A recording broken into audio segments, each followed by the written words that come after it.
आप देख रहे हैं देश का विशाल नेटवर्क इंडिया टीवी लाइव, सच्चाई की सही आवाज।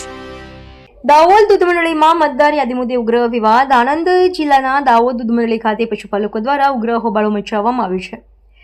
મંડળીની ચૂંટણીને લઈને વોટ બેંક ઊભી કરવા ચોક્કસ લોકો દ્વારા પેંતરા અપનાવવામાં આવ્યા હોવાના ગંભીર આક્ષેપો ઉઠ્યા છે। એક જ કુટુંબના 13 સભ્યો મંડળીમાં સભાસદ તરીકે નોંધાયેલા હોવાના આરોપો સામે આવ્યા છે, જ્યારે કેટલાક મતદારો પાસે કોઈ પણ પશુ ન હોવા છતાં તેઓ મંડળીના મતદાર બની બેઠા હોવાની ચર્ચા ગરમાઈ છે।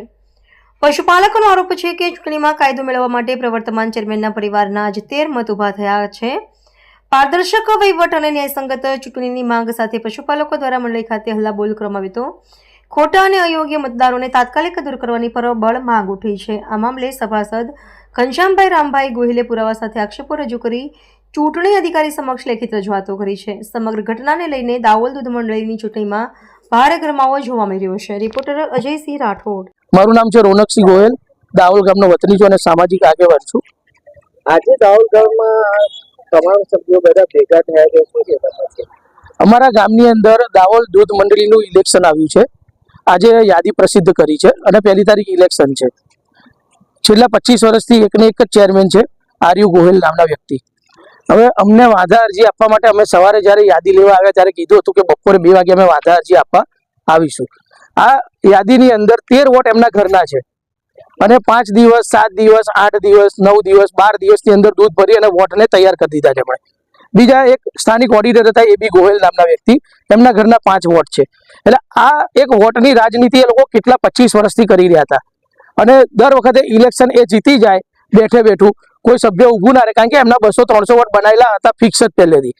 એટલે અમારે આ વાંધા અરજી છે કે તમે આ જે વોટ બનાવેલા છે અમને વાંધો નથી, પણ તમે 365 દિવસ દૂધ નથી ભરતા, ખાલી જ્યારે ઇલેક્શન આવવાનું હોય એ જ વર્ષે 5-7 દિવસની અંદર તમે 700 લીટર દૂધ ભર દો તો બાકીના દિવસનું દૂધ ક્યાં જાય? એટલે આ જે ખોટા વોટ બનાવેલા છે એ વોટ કાઢવાના છે। બીજી વસ્તુ, આ પ્યોર કોંગ્રેસી માણસ છે અને હમણાં જે મોટા મોટાથી ભડાસ આપે છે રાહુલ ગાંધી, વોટ ચોર ગદ્દી છોડ, તો મારે એમને એ બી કહેવું છે કે તમે જે નાની જગ્યાએ આવી આ લોકોને શીખવાડેલું ને એ જ લોકો વોટ ચોર ભેગા થયેલા છે। હવે અમારે એ કેવું કે આ વોટ ચોર છે ને એને ગદ્દી છોડાવી છે।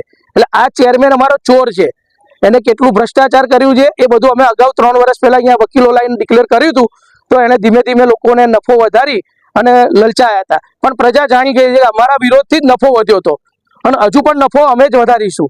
કારણ કે નાની મોટી સમસ્યાઓ નહીં, અહીંયા તો લાખો રૂપિયાનું અહીંયા ભ્રષ્ટાચાર છે, પણ અમે ગામની દ્રષ્ટિએ કે આગળ વધીએ અને આ લોકો જેલમાં જાય અમે એવું ઈચ્છતા નતા, એટલે અમે આગળ વધ્યા નહીં, કારણ કે અમે લડીને લેવામાં માનીએ છીએ। આ ઇલેક્શન લડીને અમે જીતીશું, પણ આ જે 35-40 વોટ એમના ઘરના બનાવેલા છે ને એ અમારે કઢાવવા છે। અને આજે અમે અહીંયા આવેદન આપવા અરજી આપવા આવ્યા છે, વાંધા અરજી, તો ડેરીની અંદર કોઈ સેક્રેટરી નથી, કોઈ અધિકારી નથી, ચેરમેન નથી, કોઈ જ નથી, લાઇટો ચાલુ, પંખા ચાલુ, ડેરી ખુલ્લી પડી છે અને આવું રોજ બને છે। ડેરી એમના બાપની હોય એવી રીતે ખુલ્લી મૂકીને જતું રહેવાનું। વર્ષોથી આ લોકો આ રીતની રાજનીતિ કરી રહ્યા છે અને ચેરમેન બધાને બીવડાવે, તને ખબર ના પડે, તને ખબર ના પડે, એમને ઘણી બધી ખબર પડે છે। તો મારે એ શીખવાડું કે આ 13 ઘર તમે તમારા નાના છોકરાના બનાવી દીધા। મેં 700 લીટર દૂધ ભર્યું હતું, મને વોટ ના આપ્યો, મારો શેર ના આપ્યો, કેમ? એમને બીક લાગતી હતી કે રોનકસિંહ લડશે, તો રોનકસિંહને ડેરીમાં લડવામાં કોઈ ઇન્ટરેસ્ટ નથી, પણ રોનકસિંહ ગોયલ દ્વારા વિકાસ પેનલ ઊભી રહે છે અને મારે પ્રજાને એ કહેવું છે કે આ ચોરને હવે ચેરમેન ચોરને બહાર કાઢો। તમારે ગામનું ભલું કરવું હોય તો ચેરમેન ચોરને બહાર કાઢો। વીમાની રકમો નહીં મળતી, કડીઓ જે મળે એ બીજામાં બદલી અને પોતે વીમો પાસ કરી દે છે। આવા ઘણા બધા મુદ્દા, સોલરનો ખર્ચો લખી દે છે, કોમ્પ્યુટર રિપેરિંગ ખર્ચ કોમ્પ્યુટર કરતાં વધારે હોય છે।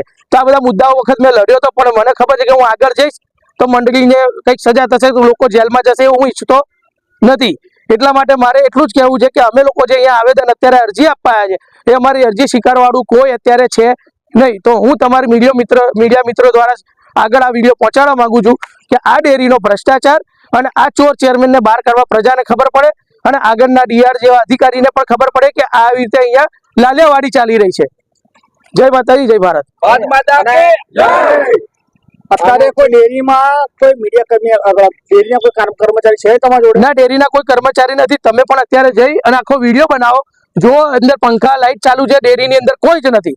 આનાથી તમે આખા આણંદ જિલ્લામાં શું મેસેજ આપવા માંગો? આખા આણંદ જિલ્લામાં મારે એ મેસેજ આપવો છે કે જે કોંગ્રેસિયાઓએ આવી રીતે ડેરી પર કબજો કરેલો હતો ને એક તમે જાગો અને આવા જે ચોર કરે ચોરીથી બનાવેલા વોટોને બહાર કાઢો અને આ ડેરી જીતીશું તો અમે દરેક ગામડાની અંદર જ્યાં ચોરી કરે છે કોંગ્રેસે વોટની એ બધા કાઢીશું.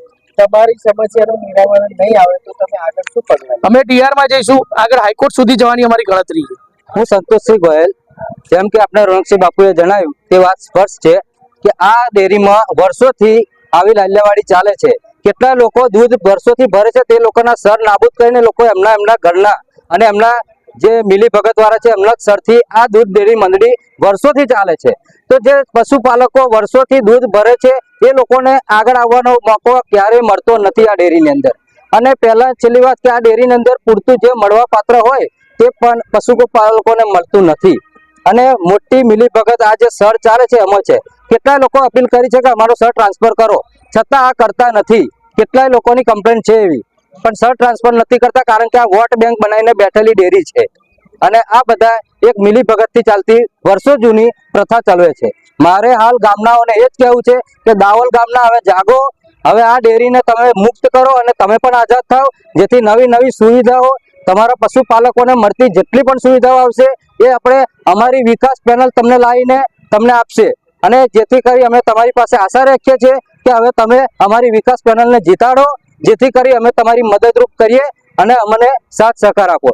जय माता जी, जय भारत। देश और प्रदेश की खबरों के लिए अभी सब्सक्राइब कीजिए इंडिया टीवी लाइव, साथ ही बेल आइकन को दबाना बिल्कुल ना भूलें, जिससे सबसे पहले खबर आप तक पहुंच सके।